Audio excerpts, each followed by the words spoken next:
Hi, welcome to my comic room. And even though I'm not in my comic room, it's still my comic room. It's my comic abode.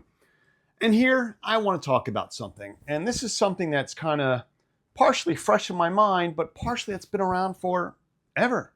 And I want to talk about certain covers. And I had to do a little bit of research on these because at first I thought they were grayscale covers, but in fact, they're not. They're duotone covers. And Fantastic Four had some great ones. Now, collecting comic books at a very young age, what really piqued my interest was the X-Men. So if I was going after a Silver Age book, that is what I was going for. But I was also young and kind of naive, and I thought that spending 60 cents on a comic book, which changed to 65, would be so much more beneficial for that stuff instead of spending $3, $4, or even $5 for a book that was around longer than me. However, over the years, as I've been collecting, I have changed from buying just what I read to buying things that I read and look good, even trying to go so far as buying books that will go up in value, which that last one, even though some of them went up in value, didn't make me very happy.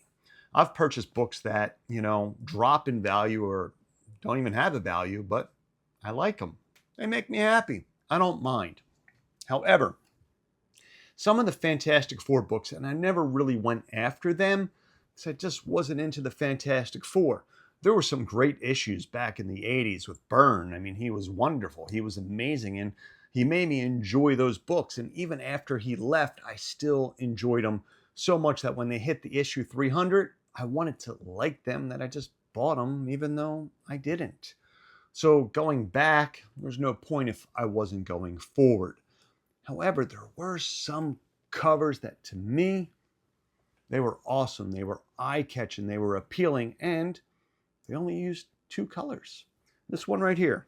Now, mind you, I did take these out of the bags and boards.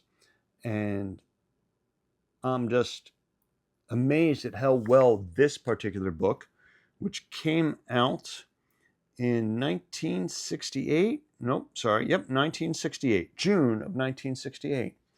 Fantastic Four, number 75. This was done by Stan Lee and Jack Kirby.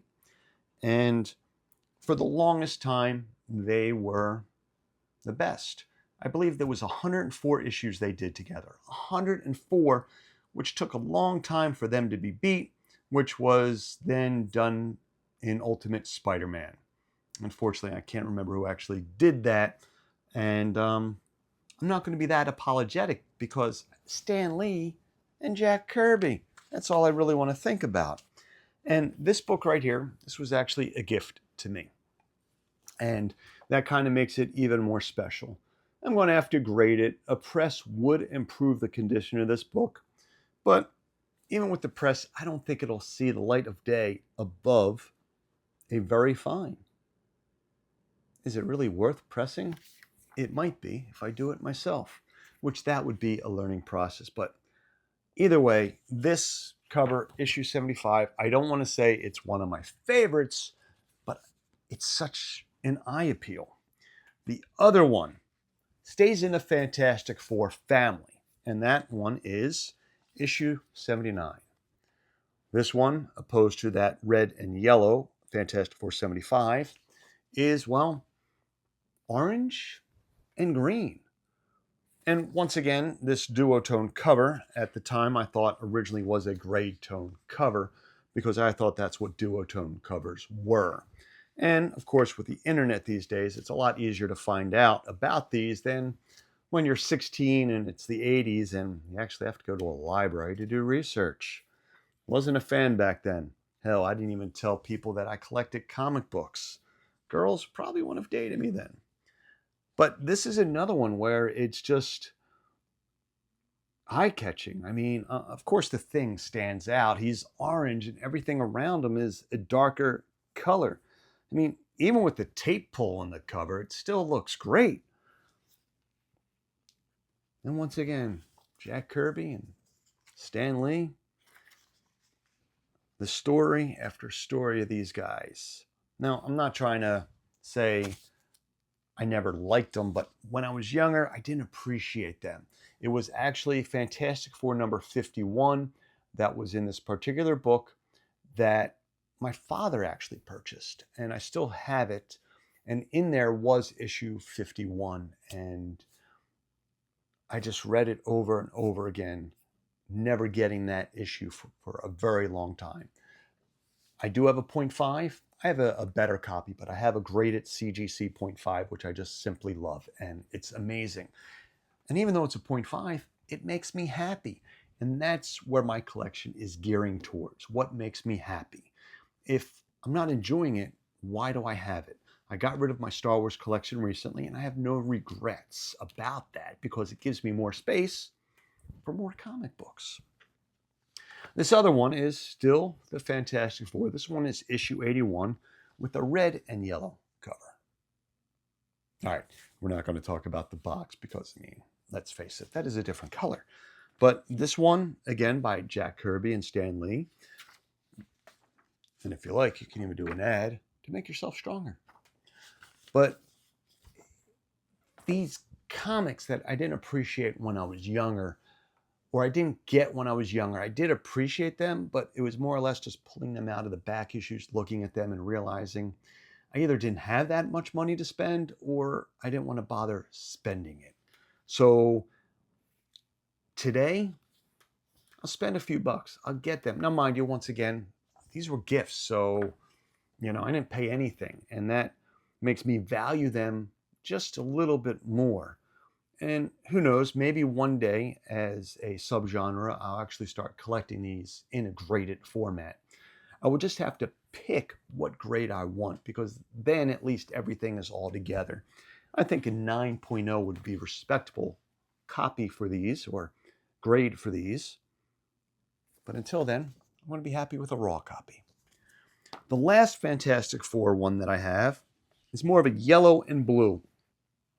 Now, even though I really don't have a favorite, this is probably my least favorite. And maybe because it's not blue enough, I don't know. But it's still nice. This DuoTone, it just, every time I look at these, I don't know where to fully look because I enjoy looking at it. The embrace between Reed and Sue, with Reed looking back, and even though he's looking back to what's on the cover, I almost feel like he's looking at me and feel slightly disappointed that I just chose this one as my least favorite out of the four.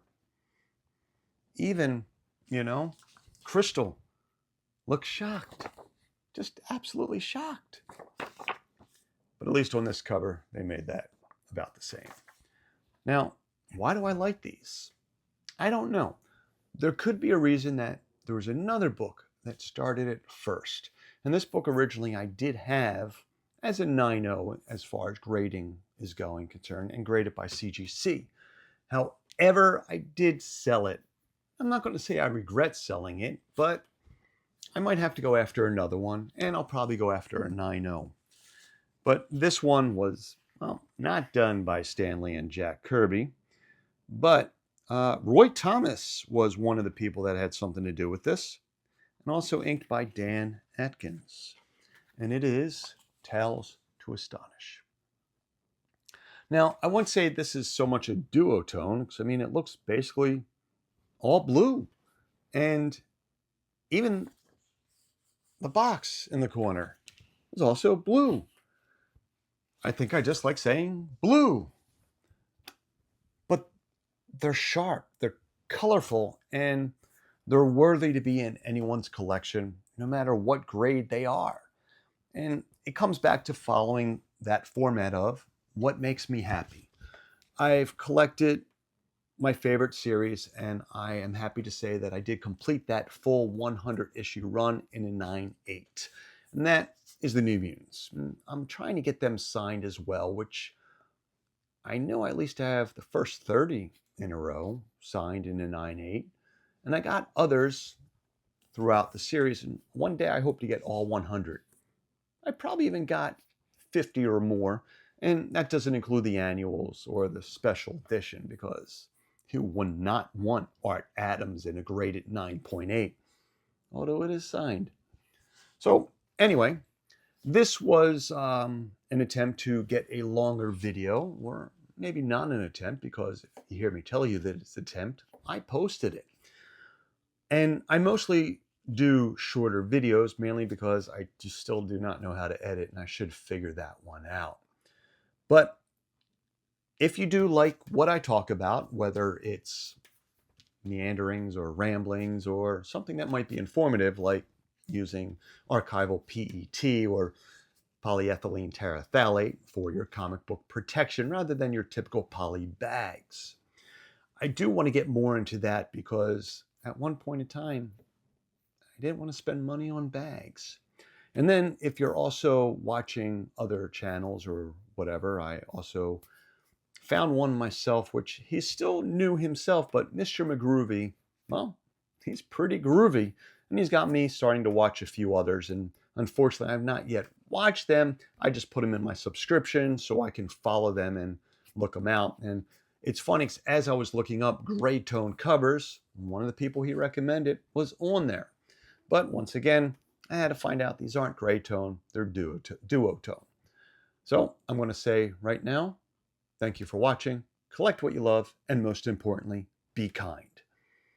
Which I should have said after I said, please, if you like it, hit subscribe, leave a comment, and even just check that like button.